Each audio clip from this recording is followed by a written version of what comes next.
afternoon, everyone. Thank you for joining us for another episode of Her Story, presented by Women of Fantasy Football, powered by Fantasy Alarm and Better Sports Network. And today we have a very special guest with us, hence the special time. We have Shannon Blunt, who is from SiriusXM as a producer. How are you, Shan? I am fantastic. Super honored to be invited to talk to with you today. I know it's so fun because I've talked to you, when I've been on serious shows and we've, kind of ganged up against Howard and Jim, and that's always a super fun time. So it's awesome to sit down and talk to you. But before we get in and start talking about, the nuts and bolts of things, I want to bring up Taylor Swift. You were one of the chosen ones and got to see her a few weeks ago in Philadelphia. And since the boys banned you from talking about Taylor Swift on the Fantasy Alarm show, I want you to talk about it here and let us know how it was. Yeah, no, I was like an honor to get these tickets. My roommate and best friend, she was actually chosen because I got kicked out of the queue Oh, like twice. So she went through the trenches, got the tickets, and it was like surreal. There's 72,000 people in Pittsburgh, and we're all here to see Taylor Swift, and we're all dressed up. And she played some of my favorite songs for her surprise songs, and it was just one of those moments where you're like, "Whoa, this is intense, insane." And I mean, like my voice was gone. I had wore hearing protection, which highly recommend if you're going because it's screaming. A lot of 72,000 people just screaming constantly, and it's a great show. Taylor Swift puts on like a whole production. It was fantastic. yes. I am so jealous, but also so excited that you got to go see her. I saw her when she was first starting out on debut and she was doing a college campus tour. And it was just her and her acoustic guitar. So I would Yeah. love to see how her production and stuff went now. But speaking of production, since that is your arena, we know you from SiriusXM Fantasy Sports Radio, and you crush it all the time. Did you always want to be involved in media? And if so, where did that aspiration start? Yeah, so from a very young age, I was introduced to media. My dad worked for NBC in Richmond, Virginia, as an editor for the news, NBC 12. And so I would constantly just be at the station. I was in some of their commercials growing up as like just their local fun stuff. And, I was just indicted into it very early. And I knew as I got older, like I was more interested in like what my dad was doing behind the scenes, what being on camera, making videos with my friends, doing just like fun photography projects. So I got very interested very young. And it's something that I decided when I went into college. I was like, I knew what I wanted to do. I knew it was communication, and I started off like declared it, and I was ready to roll. It was something I've just had in me the whole time, I guess. I love it. Did you learn the tricks of the trade just kind of by watching, or were you actively like, show me this, show me this, show me this? I was a very inquisitive child, so I'm sure I annoyed my parents enough with like, "What are you doing? What's this do? What's this button do?" And my dad would let me play on his programs. I remember vividly making like when 3D models were becoming a big thing in news, like making a teacup with my dad one day, and that was like one of the big moments where I was like, "This is so cool and so fun." And I was a very hands-on person. I'm also a very hands-on learner, so that's always been my kind of thing. It's fantastic, and I'm lucky that I had my parents always, like, pushed me to go after what I wanted to do and helped me grow in those areas and really supported me in it because, it's what I love, and I'm lucky that I love the same things my dad does. That's another, way we can bond. It's great. It is really great. And it's just that right combination of sharing a love of something and then also having that support behind you. And you mentioned when you went into college, you went straight into communication. Was that where you got your first hands on experience with actually broadcasting for something, or what was that experience like?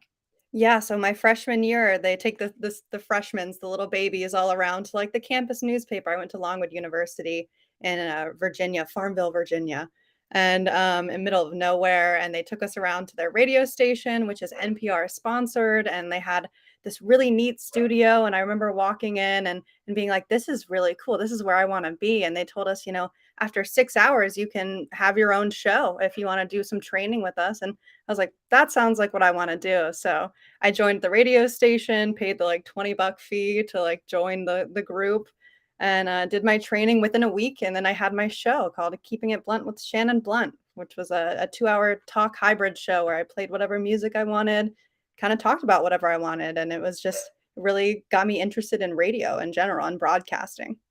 That is so fun, and I also love the name, and that just shows some You of your gotta play off of creativity. it. You have to, and it's so wonderful that, you just took charge, especially with 20 minutes of training, that's insane, but you already had that background, so I'm sure that that helped you.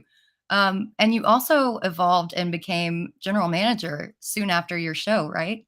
Yeah, so, after my freshman year of doing a whole year of radio, I became the chief trainer, and then after that, at the end of my sophomore year, I became general manager, which is essentially like the president, but also like you're overseeing it. It's all student run. I worked hand in hand with NPR because they sponsored everything there, and it was a lot. It was a lot of fun stuff to do, and I had about 60 people under me and like a whole staff, and we worked with some faculty to like all bring it together and do the logistics, but it was a big project and it was a lot of fun, and I credit that and Longwood University to my, like, success in radio because they really, like, set it up. Being a smaller school, I had a lot of opportunities that, some of the bigger schools that I've been to and talked to, they didn't get as many opportunities to be on air or do as much as I did, and it really, like, I think set me up for success and also fueled my love for, like, radio and broadcasting.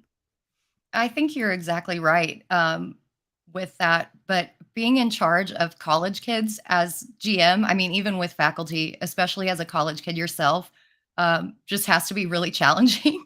I can't imagine keeping track and keeping everyone on schedule. So what were some of your favorite and then most challenging moments of being a manager? Yeah, most challenging is there are a bunch of college kids that like inevitably became my best friends, we're constantly together. I was at the station, probably 20 hours a day just because it became my home away from home, and I became friends with these people, and then balancing that friendship versus kind of like boss mentality can be hard. And I even live with one of my roommate was in the radio as well, and that's how we met. And it's hard balancing that level of like, I don't want to hurt your feelings, but this is how it has to be kind of feel. And I never had too many issues that way, but like I had to be a step above and be a faculty member above a friend sometimes. And that's something you learn through just like repetition. And you want to be friends with them and you want to be like as good as you can be and not be a mean boss or be intimidating or let it ruin friendships. But sometimes it's there. Luckily, I did not have to deal with like ruining friendships over it. But my favorite parts, like we would put on this huge concert at the end of the year called Band Fest, where we would work with an agent and get these big bands like We the Kings, Cheat Codes, Bowling for Soup, like a bunch Oh, of cool bands would come and we would just get to hang out with them. I know We the Kings came my like freshman year and I got to be their like campus liaison. And then they also came my senior year and they remembered us. So that was really cool. And like I got to be in some of their like videos that they posted on their YouTube and just like being able to see the industry so close and being indicted in so many like just music along with like broadcasting and all this other event planning and meeting planning, working with agents. It was so cool. And it was this great opportunity that every moment I was like, wow, this is just insane. Like I get to do all this cool stuff. and I think that that also fits in really well with what you do on Fantasy Alarm, and your experience in that area shows, especially with all the cool stuff that they do on the Fantasy Alarm show, the Jukebox Monday, and the Wheel of Randomness, which is incredible. So it's really fun to see how that has evolved into your professional life. Just things that you don't think necessarily in college that will work. But after college, did you plan to stay in radio broadcasting or were you more interested on the actual producer side of things? I knew I wanted to stay in radio. I was realistic. I knew that like getting into the media industry is very hard and I was going to take whatever I got. I had applied, I think, to like 200 or 300 places before graduating, and I was just, like, waiting to hear back. I got a job in Richmond working for a local radio station, and, I was, like, their kind of, like, grunt worker, promotions assistant, remotes, going out and, like, carrying all the tables and merch and everything and being kind of, like, the face of the station, really fun and happy all the time, even though I'm standing outside for 8 hours and being happy. But, then I got to be their traffic girl as well, so I started being able to report traffic. So I knew when I started there at Summit Media in Richmond, I started to see more of what the background can do and like how fun it can be. And like I started getting involved more in the background of stuff. And it's just as fun as being on air. I was having such a good time planning, and it sounds kind of nerdy, just like planning every detail out and like reorganizing schedules and seeing how everything works. It became just as fun for me as being on air, which I do love being on air. If you can't tell when I pop the mic on Fantasy Alarm every 5 minutes. Yeah, I love when you're on air, and I think that everybody listening agrees with us there. When you were doing traffic, were you like out on the sidelines or actual by the roadside, or were you just in studio, or how did that work? Yeah, traffic was interesting. It was something they had asked. They had known I had been on air at in college, and they were like, "We need more traffic people because the hours are kind of crappy. So, like, could you work from like 4 a.m. to 10 a.m.?" And like, it was 45-minute drive, so I'd get up at like 3, be there at 4, and we have access to all of like the VDOT information and all of the stuff. So I would just sit in a studio and update it every 10 minutes if there was accidents. And you had to be like really serious and have this like serious traffic reporter voice that like people would also come up to me and say that I pronounced road names wrong, and that was fun. But it was cool. It was one of those things where it's like, I'm on the radio. It's so fun. So the mansplaining prepared you for your career in the fantasy sports world, Always. apparently. Even with road names, it happens everywhere, folks. So if I had to ask you, I guess you said that you loved doing both sides of things and that you loved planning. But if I had to ask you what the main difference between broadcasting and producing is, and which one do you prefer, what would that be? Yeah, so a lot of planning goes into both sides. A lot of what you don't see is when you're on air, like I am right now, you've got to be on, and you've got to be prepared for whatever kind of like throws your like is thrown your way, and just kind of like monitoring news and all this other stuff. But the producers are doing that as well as listening to the show, making sure they can hop in at a blink of an eye. They're monitoring news. We're monitoring all of our systems to make sure you guys are getting a product. So the biggest difference is just like focus. Like the focus is different. So I would say producing is probably harder from what I have experienced personally, just because there's so many moving parts, and like if you're not focused on everything, you miss one thing, the whole show can like fall apart pretty quickly. Because not only am I making sure everything tech wise is running, I'm making sure Howard and Jim and Fancy and Ronas, they're all playing nice and having a good time and being fun, and I'm answering your phone calls and making sure that you get like produce they can be on air. All of our listeners and viewers can get their voice heard as well. And it's just a massive amount of things that you're doing in the background that people just, I don't think they realize. Yeah, I didn't realize the level of multitasking that went into that. How do you balance that when you're, I mean, compartmentalizing listening and then answering and then planning, like watching the clock? What are some strategies that you use to just keep everything on the rails? It's definitely come with reps. You had to get used to it for sure. Multitasking, lots of screens. I've got like 3 or 4 screens you can't even see, just monitoring different things. I've got my phone on a stand so I could see if someone texts me or bothers me or needs something. I'm lucky that I have a great co-producer, Josh Wagner, who I work with every day, and we're a great team. So getting a good team together. So like when you need Slack in an area, we can just communicate. But communication is probably like key to it, because like if you're not communicating, if I'm like, hey, I need to answer some phone calls, so can you just like monitor everything else going on, like that is the key. Like he has to pick up Slack when I need it, and I need to pick up Slack when he needs it. And it's just reps, and communication is like the biggest takeaway. Great advice for all aspects of life everywhere. And before we get into talking about sports, I want to shout out to some people in the chat. There is Better Boss in with us. Thank you so much for joining us. Mr. Scampers, always. Then we've got Gemma, who has been a guest on the show. Hi, Gemma. And then we have Kevin Tompkins, the other part of the Joe Burrow fan club. Guys Yeah. in the chat, if y'all have any questions for Shannon, please feel free to throw these in here and we will get to them before the end of the show. But now let's talk about the meat. Now that we've talked about the nuts and bolts, let's talk about the fun stuff. So you were into baseball before you started in media. Where did your love for the sport start, and how did you get so great that you earned the nickname the Shandy Capper?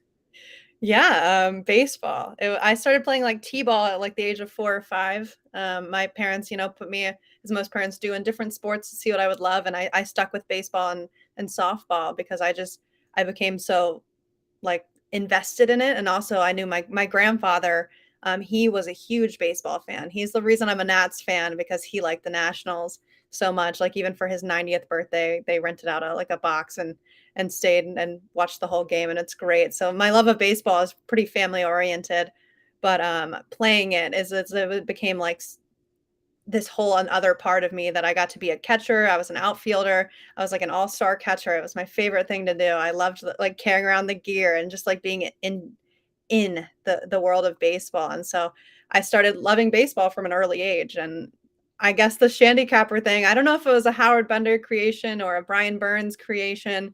I have a lot of nicknames on the show. I love them. It's one of my favorite things, the bits that have come in, and I just am collecting nicknames now. One day I should just get them all like written down and framed because it's just constantly growing. But the Shandy Capper came when I started getting into betting and sports betting, which I stumbled upon, joining this community. We're going to do some betting. We're going to talk about betting. And I've learned a lot from all of these great analysts that I get to work with every day. But I was like on a hot streak for betting.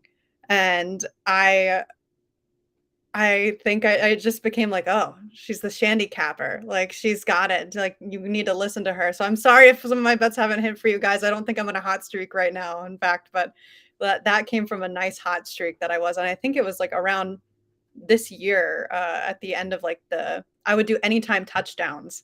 And You I were love so good. anytime touchdown bet. And I was just one of those things where it was just like, yes, I felt it in my guts. And the Shandy Capper came from my gut feelings and a hot streak. I can definitely attest that you are one of the best at the anytime touchdown props, and I made a little bit of money by listening to you. So, guys, listen to Shan. And then Josh in the chat says that that definitely sounds like a Bender nickname. I think that I would have to agree with Yeah. that. So, what do you prefer more, baseball or football? And in real life and in playing fantasy sports? So for real life, I do prefer baseball. Opening day, just like Jim Bowden, it's like a holiday for me. I love it. I watch baseball constantly when it's on. So I prefer baseball. I go to a lot of baseball games. I'm a big Steelers fan. Don't ask me where that came from. I think it was from a family member, or maybe it was from watching them win a bunch of times since I've been born. So I'm very into football, and I started off as a baseball fan, and when I got this job I told them like, hey, I know a lot about football, but I am a baseball fan. So it works out because fantasy, you can play fantasy for a lot of sports, and it happened to be baseball was my first love, but now I've been like introduced to the world of fantasy football, and I've gotten very invested even from like I think my first week we did a whole like football draft, or like we were constantly drafting when I started, and so I got to experience more and more, and I think I like playing fantasy football more than fantasy baseball, if I'm honest. I think it's just a little more fun for me. It's a little more like ongoing, a lot less moving parts, I feel like, than baseball, because there's just so many players in baseball. There's so many people coming up that you have to watch, and like as much as I love doing that, like football, it's just, and there's more people involved that I know, in my personal life that play fantasy football, and I can experience that with them and share it with them. And I love that being able to share fantasy with other people makes it really fun. And that is I mean, you said it exactly right. That is what is one of the best things about fantasy football is sharing it and talking about it with your friends and talking about it, on SiriusXM, jumping in, and y'all do several segments on that. And speaking of the segments, which ones have you kind of had a hand in creating, and which ones are your favorite on that show? So for Fantasy Alarm, I've come up with a lot of segments. Like today, we're going to be doing Take Two Tuesday. And that's just where we share two hot takes of a topic that we have, and like we kind of debate it, and that always ends up in a great discussion, a great heated discussion normally, and it's fantastic. And I love that segment a lot. That's a newer one. A lot of the segments that I love are like some of our like classic segments. I love Jukebox Monday. What you can't see behind the scenes is normally we're jamming out to it, and I'm doing a very bad karaoke version of it and just belting that they can't even hear on air, and it's fantastic, just the reactions we get from each other, and, Wheel of Randomness has to be, like, my favorite segment in the entire world because it wasn't mine to start out with. I came in and I started being able to take over Wheel of Randomness, and it just became like my own thing, and I really loved it. I love asking the guys random questions that they have to answer honestly, and I like putting them on the spot. Like, what was the last text message that you received? Like, you have to read it out loud. Or what was the last thing you Googled? Or like things like that. And you never really know what you're gonna get with like Jim Bowden and Howard Bender, what they're gonna. So I have to be prepared for that. But just like Josh Hudson, love letters is one of my favorite. I love letters.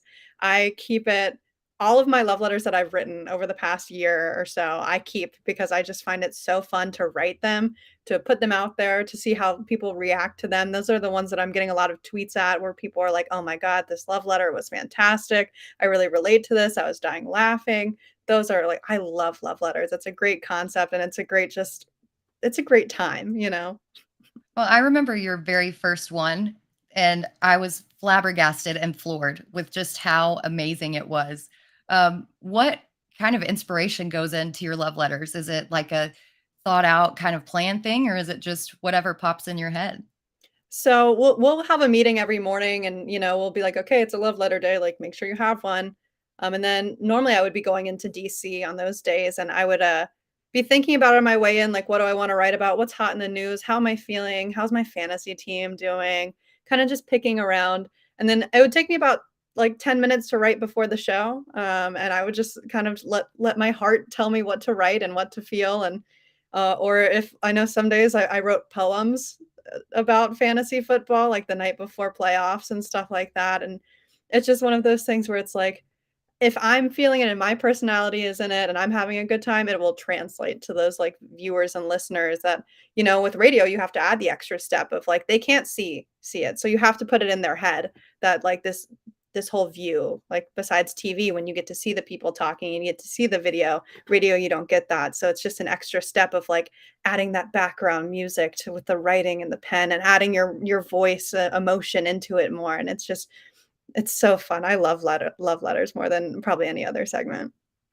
I love thinking about all the layers that you just Mhm. described because that's something as a listener that I've never really thought about. I've just thought about talking. But as a producer, there's so many different things that go into it and it's just incredible what you do and just how you put everything together and make such a successful show. And part of being on the show, you are in Scott Fishbowl for the first time this Yes. season, and it's a ton of fun. What spot are you picking out of? What's your division? And do you have any strategy going into it? Yeah, so this is my first Scott Fishbowl. This was on and we had fantasy like a bucket list that we did at the end of the year, and my big thing was I wanted to join the Scott Fishbowl. I've been in the industry like in this industry and community for like 3 years now, and I just really wanted to join in because I'd seen how much people love and have a good time with their Scott Fishbowl leagues. And I'm in the Starbucks division, I believe, and I am in with Jim Bowden. So that's another fun thing we'll Ah, be able to talk about on air that if I'm beating Jim Bowden, which is probably going to happen, that we'll be able to bring it up to you guys and the listeners and be able to talk about it. As far as my strategy goes, I know it's a super flex. I know quarterbacks are going to be going off the board pretty quickly. I'm picking out of the second spot. So I really like that spot. And this might be a reach, but I know from what I've learned in fantasy, it's like you got to play your own way and you got to make yourself happy because if you're happy with your team, you're probably going to have a better time. You're probably going to be like more invested in it. And so like I probably will be reaching and grabbing Joe Burrow in that second spot because every time I've had Joe Burrow on a team, I'm happy and I want a good quarterback. So that's probably my strategy. I hope the person who's drafting first doesn't take him now that I said that out loud, but we'll see. But I'll probably be reaching for a good quarterback at least in that spot. I think that's a solid strategy. And Mr. Scamper's two spot first timer as well. So you guys Nice. should get in the chat and talk about that on Twitter. There's so many fun group chats going around. Oh yeah. I think you made a really good point about having fun because so many people treat fantasy like it's kind of work and like it or they take it too seriously and get upset with it. So that's just an excellent point to remember to have fun with it. Have you looked at any of the rules in Scott Fishbowl about the changes? And if so, how do you feel about like the little tweaks that they have made this year? I haven't looked at the changes, and I'm not sure if I'll actually be affected by the tweaks just because it is my first time going in, and now I'm just like, "This is all I'm gonna know going into the Scott Fishbowl," but I'm in this great group chat of all the people in the 2nd, pick, and we constantly talk, and I'm getting all of my strategy and tips and tricks from them because all of these people have seem to have drafted out of the 2nd spot before, and they're giving me breakdowns of everything. So it's a great tool if you're not in a group chat with everyone else who's drafting in your spot and the other divisions, I highly recommend it. Absolutely. That's I can attest my first time that group chat was pretty invaluable to me and all the advice that I got. And then we've got Jorge in the chat, Starbucks division for the win. Nice. So Fun. that's perfect. Hope that you don't have the number one pick, Jorge. Don't We steal did put Shan's any in strategy. So we're getting up against it, but if anybody has any questions for Shannon, throw them in the chat and we'll get to them real quick. But since this is called Her Story in the Making, where do you see your story continuing? Yeah, it's a great question.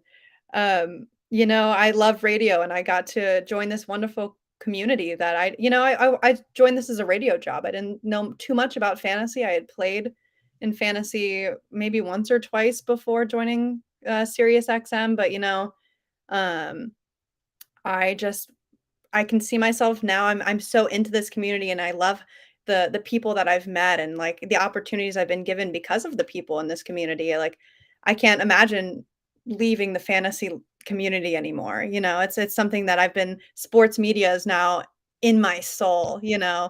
And so I can see myself. I love SiriusXM. I love having this job. I don't foresee myself leaving in the future, but growing and becoming a better producer every day is something that I can see, and I hope that happens because, like I said, this community is fantastic, and it's something I didn't expect. Joining fantasy sports radio as a producer, I thought I'd be in the background. I wouldn't be able to do this. I wouldn't be able to talk to you or be on air and talk about my bets, my winning bets, and being a shandy capper and all this other fun stuff. But this is a great community, and I see myself growing in it more. And I don't know, we can see me talking more about maybe let's do a whole Joe Burrow segment or a Juan Soto segment, my 2 guys. And it's just a fantastic community. I I think that I have to agree. All of the work that you've done over there is excellent. I hope that we hear you more. Coop has a question for you. I'm sure he's not looking for himself as an answer. A question for Shan, who's your favorite fantasy alarm show semi-regular guest? Semi-regular guests. We don't have too many guests lately, but it would probably be anyone from the Fantasy Alarm crew just because of the community and also like the personalities that we get to see mesh with the guys on air. It's always just you guys have a great connection. And the Fantasy Alarm crew people are, are fantastic. Kevin Thompson says to choose me, but Yep. I'll go with just the Fantasy Alarm crew and community of just they've been the best guests. And some of our constant callers like Kangas Man and it's just those people who have been in the show and invested in the community and the show just make the show better.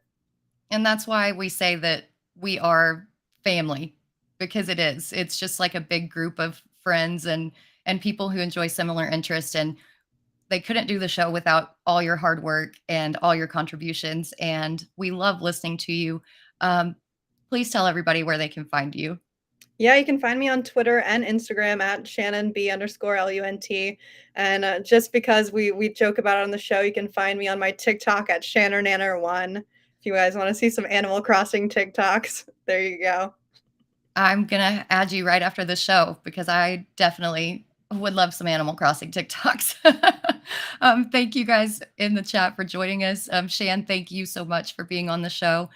We'll be back in 2 weeks on July 11th with Ashley Hart of She Plays at our normal time at 8:30 Eastern. So we will see you then.